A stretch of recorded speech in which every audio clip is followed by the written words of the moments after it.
c'est ce plan. C'est ce plan-là qui m'a définitivement convaincu que The Descent serait définitivement le film qui m'aura le plus traumatisé de toute ma vie. Ça fait 15 ans que j'ai vu le film, et j'ai décidé de me livrer à l'exercice le plus compliqué à retranscrire dans une vidéo, comprendre comment et pourquoi ce film a eu un tel impact sur moi. Mais avant d'essayer de comprendre le film, j'ai dû me comprendre moi-même. Parce que la peur, c'est subjectif. Et je me devais de retourner en arrière pour avoir une vision d'ensemble de mon histoire avec le cinéma d'horreur jusqu'à The Descent. Je me souviens que quand j'étais gosse, j'avais une fascination. Une fascination pour ça. Ces petits logos à la télévision. Ces formes colorées représentaient la signalétique jeunesse avant qu'elle ne soit remplacée par des logos plus facilement compréhensibles à partir de 2002. Et moi c'est fou, mais tout ce que je voulais, c'était voir un film avec ce triangle orange ou ce carré rouge. Que montraient ces films qui avaient ce symbole? Et surtout, pourquoi m'interdisait-on de les regarder? Qu'y avait-il de si incroyable pour qu'un enfant comme moi ne puisse pas les regarder? Ma curiosité était plus forte que tout. Le soir, je ne pouvais m'empêcher de me lever de mon lit pour tenter de regarder discrètement les films d'horreur que mes parents mataient à la télé, notamment ceux du jeudi de l'angoisse sur M6.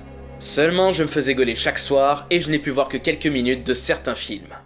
Mais je savais qu'un jour ou l'autre, je pourrais voir mon premier film d'horreur. Une nuit de 1999 dans un hôtel pas cher loin de chez moi, mes parents regardaient le programme télé et constataient que Canal+ diffusait Halloween 20 ans après pour la première fois à la télévision. Pour la énième fois, j'insistais auprès d'eux pour le regarder. Et cette fois, ils disaient enfin oui. J'étais à la fois fasciné et excité devant ce que je regardais. Mais je n'ai pas eu peur une seule seconde, le film étant assez soft et peu impressionnant. Je n'avais pas tout compris avec mes yeux d'enfant, mais une chose était sûre, je voulais en voir plus. Mes parents sentaient que je n'étais pas facilement impressionnable, donc ils me laissaient regarder tous les films d'horreur connus.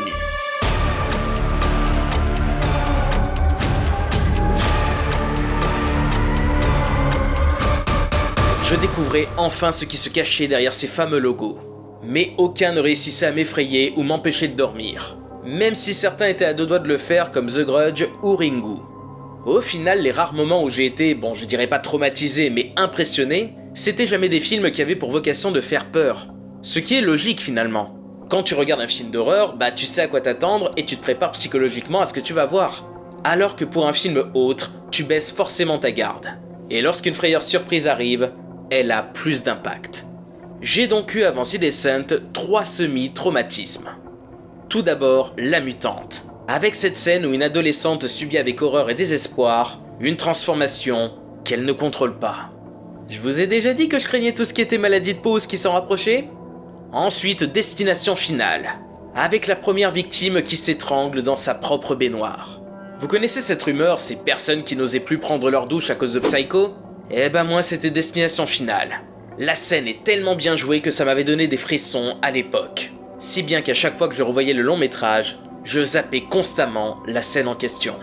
Et pour finir, Les Contes de la Crypte, avec un épisode pourtant pas réellement horrifique au premier abord. À savoir un homme qui donne un filtre d'amour à la femme qu'il veut sauter.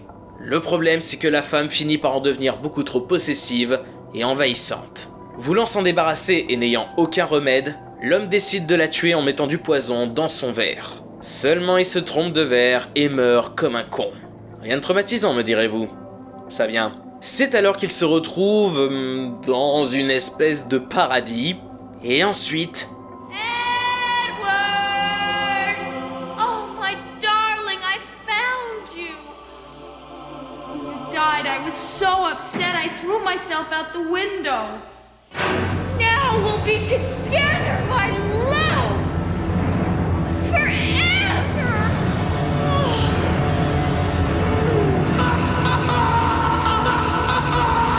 Nom de Dieu! Ça peut paraître con, mais je vous jure que le maquillage, sa voix stridente et le fait de savoir qu'il va devoir se coltiner cette face éternellement, ça m'avait vraiment bousculé. Vous savez ce qu'on dit sur la peur, qu'elles sont le reflet de nous-mêmes. Eh bien, si on voulait faire de la psychologie de comptoir, on pourrait en conclure que j'ai peur de la défiguration, de la mort et de l'engagement. Ce qui n'est pas tout à fait faux, mais on s'éloigne du sujet. Du coup, pourquoi The Descent a été le point culminant de la peur pour moi? Eh bien ça, c'est une question extrêmement compliquée. Parce que la peur, en soi, c'est quelque chose d'irrationnel. Dans les années 2000, avec mon père, on téléchargeait énormément de films d'horreur sur Emule. La plupart sans savoir de quoi ça parlait ou ce que ça valait, vu qu'on ne regardait que ça. Et un jour, on est tombé sur un énième film d'horreur qui s'appelait The Descent. On ne savait pas l'histoire, que dalle. On s'est donc jeté sur le film en total aveugle, lumière éteinte. Au début, rien ne semblait augurer un quelconque traumatisme. On suit un groupe de sportifs qui font de la spéléologie dans un système de grottes dans les Appalaches.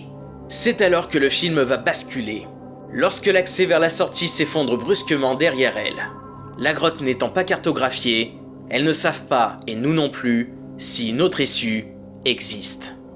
Je ne suis pas spécialement claustrophobe, mais rien qu'à ce moment-là du film, j'étais sincèrement pas bien rien que de m'imaginer à leur place. C'est-à-dire être coincé 6 pieds sous terre, et personne ne peut t'entendre ou te trouver. C'est en cela que le film fonctionne déjà très bien. Il n'y a aucun élément surnaturel ou réellement horrifique pour l'instant, juste une peur primaire d'une situation réaliste que l'on a tous, et que l'on n'a pas envie de vivre. Les minutes s'enchaînent. Les personnages essayent de trouver d'autres accès, et je ne me sentais vraiment pas bien. J'étais dans un sentiment d'oppression permanent. Comme si je me sentais aussi enfermé qu'elle. Et ça, on le doit à plusieurs choses. L'excellent travail au niveau de la lumière, éclairant juste ce qu'il faut pour que l'on comprenne l'essentiel, mais pas trop non plus pour que l'on soit aussi paumé que les personnages. Mais aussi la musique angoissante utilisée avec parcimonie, qui renforce le malaise. Cette grotte me semblait ainsi sans fin, constamment encerclée par l'obscurité, et je commençais même à devenir parano. Après tout, il pourrait y avoir n'importe quoi derrière ce noir infini. Je rappelle que je ne connaissais absolument rien du film avant de le visionner, et je pense que c'est l'élément principal qui a contribué à mon traumatisme. Le mystère et l'effet de surprise. De nos jours, c'est de plus en plus difficile de découvrir totalement un film. Que ce soit à cause des réseaux sociaux, des bandes annonces qui en révèlent souvent un peu trop, ou même des synopsis qui doivent être un minimum alléchants. Il est rare qu'un spectateur maintenant regarde un film en ne sachant que le titre et son affiche. Et je trouve ça dommage parce que je pense que l'expérience devient nettement plus intense dans ces cas-là. L'affiche de The Descent, le seul élément que j'avais du film lors de mon premier visionnage, elle est juste parfaite. Car elle ne dit rien de concret. Elle garde une part de mystère tout en étant attrayante. Ce qui fait que j'étais exactement comme les personnages du film. J'étais perdu et je ne savais pas à quoi m'attendre. Et je trouve que c'est quelque chose que l'on retrouve de moins en moins. Jouer sur la peur de l'inconnu. C'est alors qu'elles vont petit à petit se sentir observées. Comme si une présence les suivait sans que l'on puisse la voir à cause du noir. Jusqu'à ce que l'une d'entre elles semble apercevoir au loin quelqu'un ou quelque chose. Là, le stress montait. La tension commençait à devenir réellement éreintante et elle ne demandait qu'à exploser. C'est alors qu'une scène va tout chambouler. Trop limitée par leur lampe, elle décide d'utiliser la caméra infrarouge pour voir autour d'elle. Au bout d'1 heure de film, le long métrage ne semble pas partir dans une autre direction. Et pourtant, elles vont se faire attaquer par des créatures humanoïdes. Elles sont aveugles et peuvent arpenter les murs facilement. Ce qui fait qu'elles se repèrent au son et peuvent débarquer de n'importe où. À ce moment-là, j'étais constamment dans l'appréhension d'un sursaut quelconque. Mais attention, pas dans le mauvais sens du terme. Parce que les jumpscares ont souvent mauvaise réputation. C'est quelque chose qu'il faut doser et utiliser intelligemment, car en abuser ne ferait qu'agacer.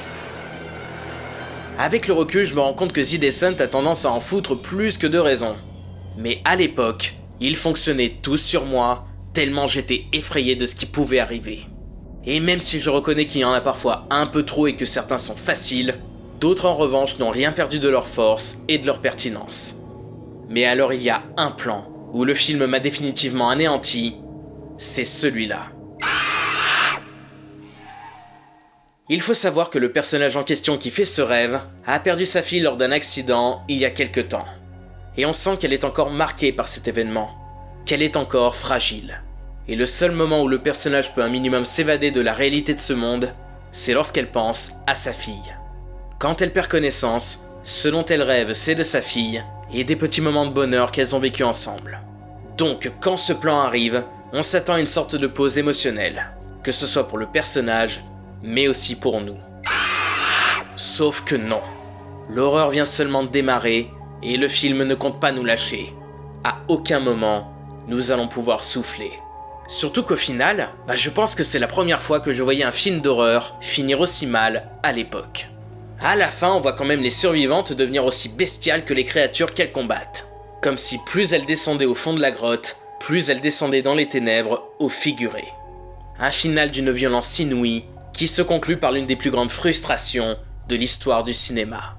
Avec l'ultime rescapé de ce massacre trouvant le chemin de la sortie et regagnant la surface. On se dit que ça y est, c'est enfin terminé. Le cauchemar est fini.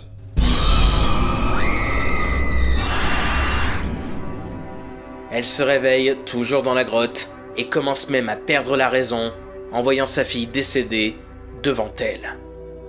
Quand j'ai vu cette fin pour la première fois, j'étais sans voix. Je crois que je n'avais jamais été aussi choqué par une conclusion de film. J'avais 14 ans, donc des films qui se terminent mal, j'en avais pas vu des masses, et celle-ci m'avait vraiment retourné. Si bien que j'en ai pas dormi pendant plusieurs jours, et que j'étais obligé de me coucher la lumière allumée. Parce que dès que j'éteignais, j'avais des images du film qui me revenaient en tête, et ça, je ne voulais pas. J'avais beau en avoir bouffé des films d'horreur sans que ça ne me fasse rien, The Descent a fini par m'avoir. Et il reste encore à l'heure actuelle le seul film d'horreur à avoir eu autant d'impact sur moi. Mais pourquoi lui plus qu'un autre? Est-ce que c'est le meilleur film que j'ai vu de ma vie? Non. Alors est-ce que c'est le film le plus effrayant de tous les temps? Non plus. C'est assez particulier, voire paradoxal. Après tout, je dis que ce film est celui qui m'a le plus traumatisé au monde. Mais avec du recul, il est pas plus effrayant qu'un autre, je pense. C'est un film que j'ai mis beaucoup de temps à revoir. Et quand ce fut chose faite, je n'ai plus rien ressenti devant. Et ça m'a surpris moi-même. Comment mon seul traumatisme cinématographique a pu descendre à ce point de son piédestal avec juste un deuxième visionnage, quoi. Je pense qu'en fait, le principal coupable de ce traumatisme, ce n'est pas que le film, mais aussi moi et le contexte de visionnage. Si vous avez bien suivi, vous avez dû voir que les autres films qui m'ont bousculé ne sont pas des films cherchant à faire peur réellement. La Mutante est un film de SF, Destination Finale est un film fantastique pour adolescents, et l'épisode des Contes de la Crypte en question n'est pas horrifique. The Descent, je ne savais rien dessus. Donc je ne savais jamais réellement comment me placer lors de mon premier visionnage. Je savais que je ne regardais pas une comédie, mais j'avais constamment cette petite appréhension concernant le déroulé. J'ai eu la chance de découvrir The Descent complètement nu entre guillemets, et donc au moment de le regarder, j'avais baissé ma garde. Surtout qu'on s'était mis dans l'ambiance pour ce film, après tout on l'avait regardé les lumières éteintes.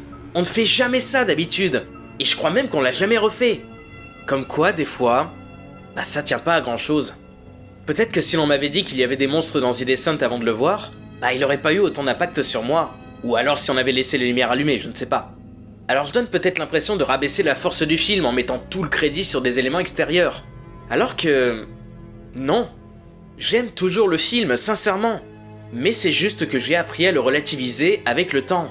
Ce que je veux vous faire comprendre, c'est que lorsqu'on visionne un film, l'état d'esprit dans lequel vous êtes est important et entre totalement dans l'équation.